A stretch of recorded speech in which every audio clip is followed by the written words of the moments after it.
Figure riche dans ses positionnements, il n'avait peur de personne, mais toujours humble et accessible, c'était sa force. Personnage atypique auquel il est difficile de succéder. Il disait les choses en face. Son enfance difficile n'avait pas eu raison de sa vraie nature dotée d'une profonde spiritualité.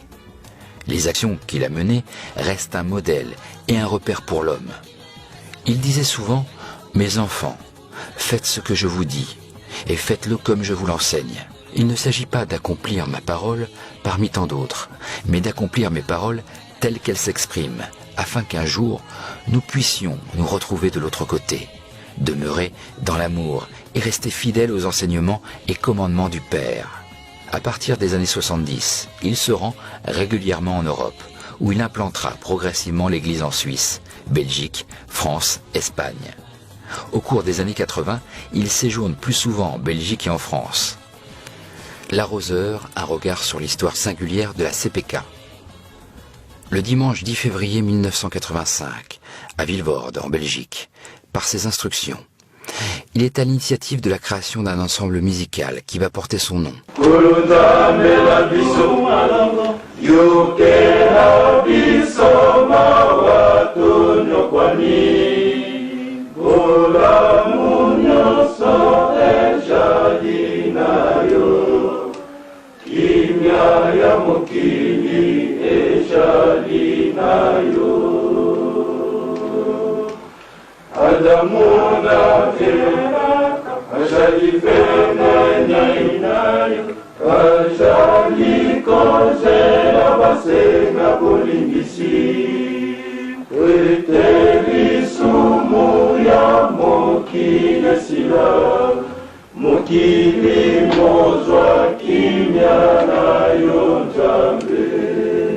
En ordonnant l'organisation de ce groupe de garçons venus de France, lui présenter 2 jours avant les vœux de bon anniversaire pour ses 71 ans.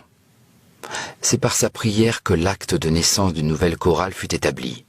Depuis, que de découvertes faites, que d'émotions vécues, que de souvenirs dans la tête de ses choristes, les qui-banquistes et les non-qui-banquistes. Et pourtant ce groupe a traversé de multiples tracas. Travaillez très bien. Quand on vous appelle pour les répétitions, allez faire vos répétitions tranquillement et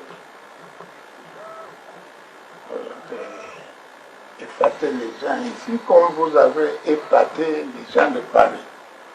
Les gens de Paris, vos dirigeants sans doute, vous avez eu le tort de donner à votre chorale le nom de Kisolokela, et comme vous avez la grande rivalité entre Congolais et Zaïrois, c'est dommage de le dire, mais j'ai pensé à un moment donné changer le nom de Kisolokela en Koreki. C'est pour étouffer n'importe quoi. Mais le maire m'a réfléchi, vous autres, vous avez dit non, vous ne faites pas ça. Bon, je laisse cette affaire. Je viendrai là-bas, je ferai la remarque à n'importe qui, je dirai ce que j'ai pour que les choses marchent bien. Vous autres, les choristes, vous devez très bien vous entendre. Les dirigeants de la fanfare également, ils doivent s'entendre avec les gens, etc. Les chrétiens, ça sera la même chose.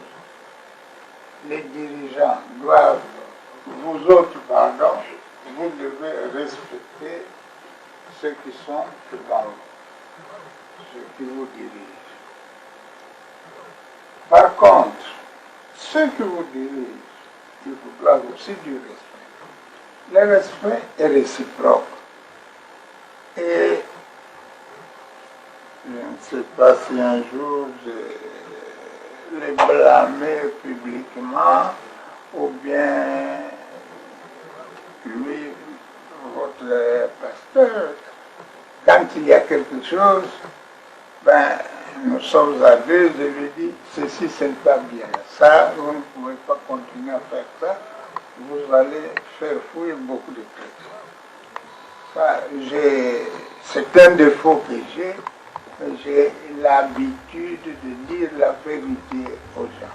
Malgré cela, tel qu'un fils aimant et obéissant, il a persévéré et fait face aux difficultés. Il a continué à grandir tant en effectif qu'en qualité, grâce à l'exigence et au dévouement incessant des membres de la première heure et de tous ceux qui, année après année, ont contribué à faire de cet ensemble musical ce qu'il est devenu.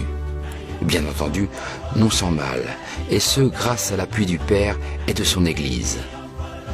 En 1958, à Matadi, en visite chez Papa Bantala, Papa Kiselekele Charles Daniel prédit la date de sa mort. Et le mardi 17 mars 1992 à 7h30, à l'âge de 78 ans, il passe de ce monde à celui où il rejoint son père dans l'au-delà, depuis l'hôpital Helmont de Vilvoorde, en Belgique. En définitif, nous pouvons conclure, de tout ce que nous venons de voir, que l'existence de Papa Kiselekele Lukelo, Charles Daniel, se télescope, se recoupe, voire se confond avec celle de ses frères et celle de son père. Une fois le personnage recontextualisé, que pouvons-nous dire?